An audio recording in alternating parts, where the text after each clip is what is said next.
Hello again everyone, hope you're all well and hope you had a cracking Christmas. Today is the Wednesday after Christmas, sorry. I'm out with Candice again. She's just spotted squirrels. She was going to say hello as well. Hello.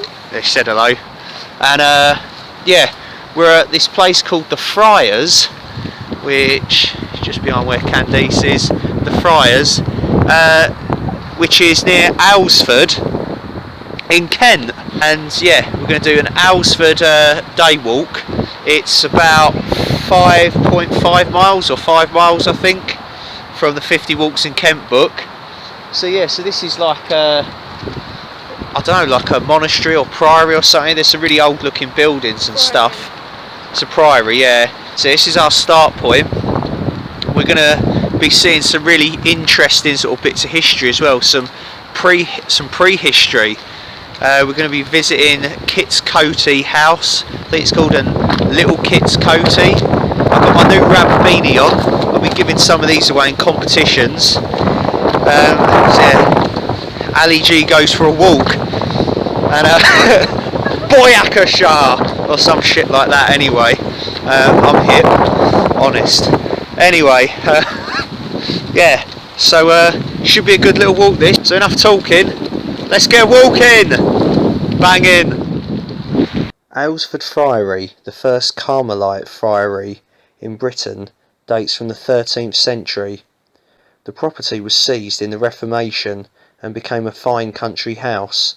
In 1930 the building was almost destroyed by a fire, and it wasn't until after World War II that the Carmelites returned and restored the building. Everywhere you go on this walk you will be surrounded by the spirits of the past. For although it is entwined in busy roads and peppered with warehouses and factories, Aylesford is in fact one of the oldest continuously occupied sites in England. Thousands of years ago, Neolithic people moved here. The North Downs offered safety as well as a plentiful supply of flint for tools, and the river could be easily forded at low tide. Aylesford was settled by the Romans and was the site of an important battle in which the Jutes, Hengist and Horsa defeated native Britons in AD 455. Alfred defeated the Danes here in AD 893, and Normans built the village church.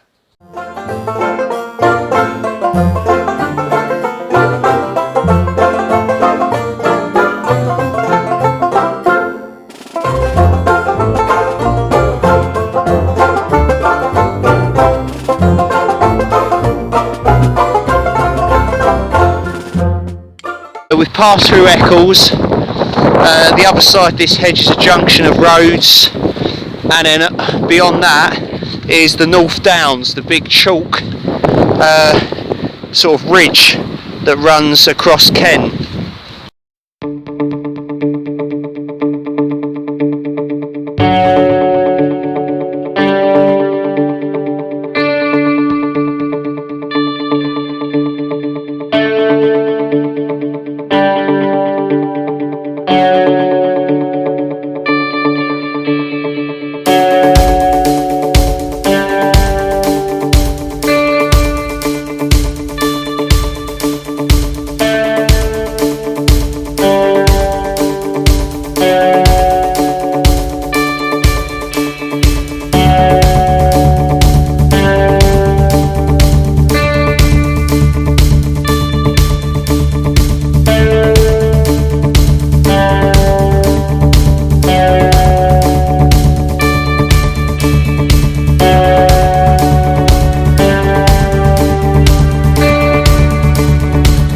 Still climbing up a steep section up to Bluebell Hill. We've just sort of seen some really nice views from where we were. Should be even better up at the top, so yeah, going for a little wooded area at the moment. The weather's calmed down a lot though. It's sort of stopped raining. It's almost like a fine snow or sleet. The wind's died down a lot. Okay, we've come out to a Bluebell Hill car park, the viewing area. You wait till you see this view. Oh my god, That's 10 out of 10, that is. Shit! That's absolutely banging. Wow. I mean, it's a bit cloudy today, but seriously, that was worth the climb up here.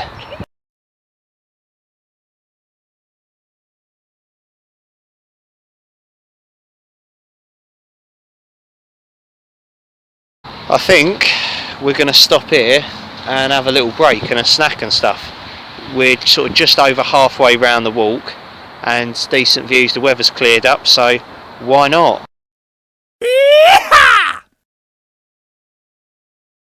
Neolithic people were surprisingly sophisticated. Not only did they use tools, but they also farmed and herded animals.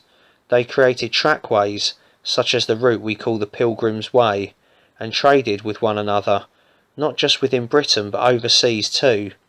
Neolithic people also had religious beliefs, and they built elaborate tombs, probably for the most important members of their community.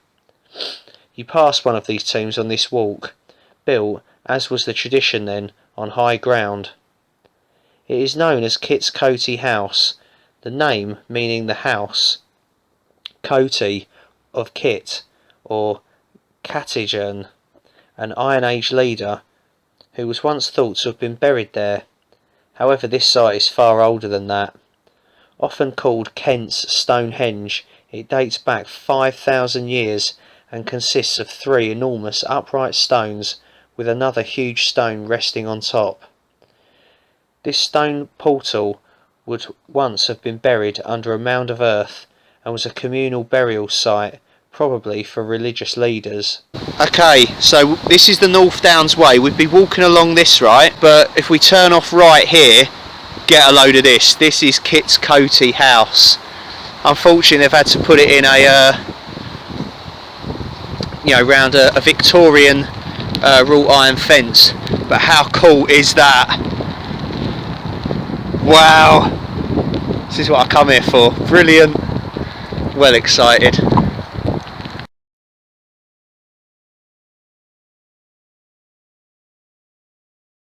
The visible remains at Kitt's Coty were part of the rectangular stone burial chamber which once stood at the east end of a large mound or barrow.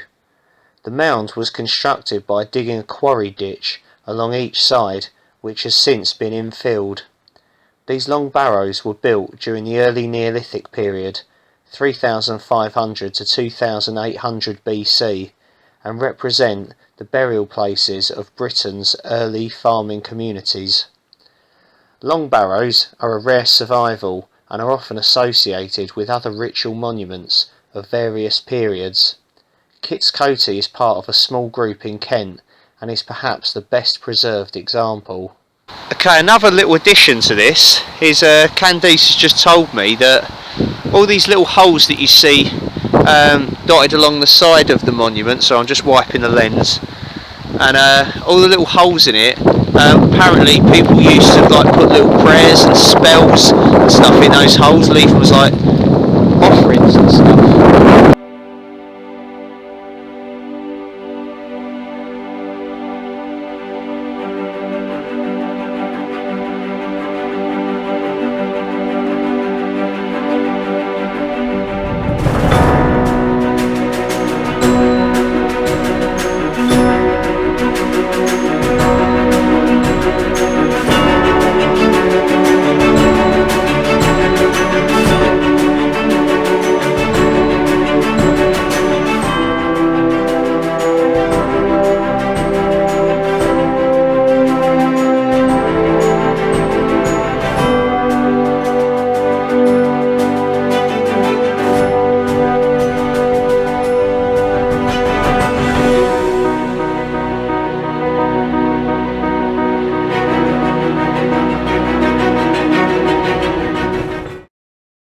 Close by is Little Kitt's Coty House, the remains of another Neolithic burial chamber that is possibly even older than Kitt's Coty House.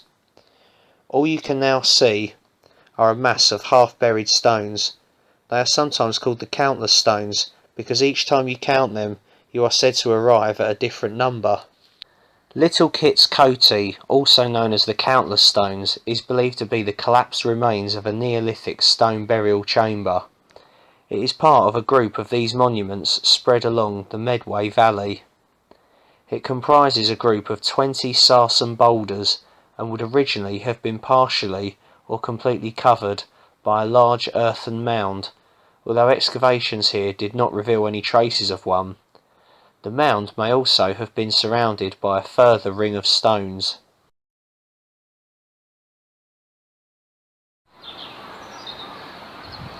Welcome back. We're back in Aylesford now.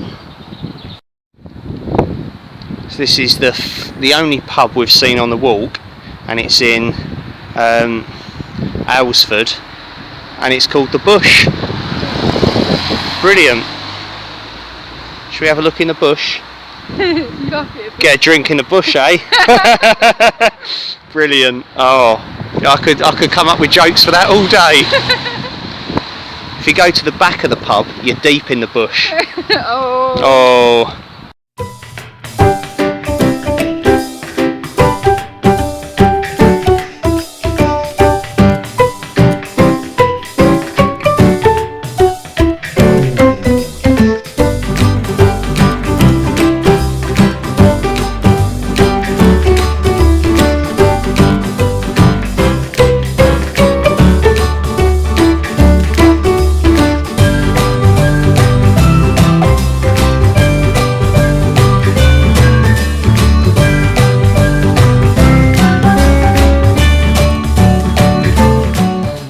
Right, well, welcome back, guys.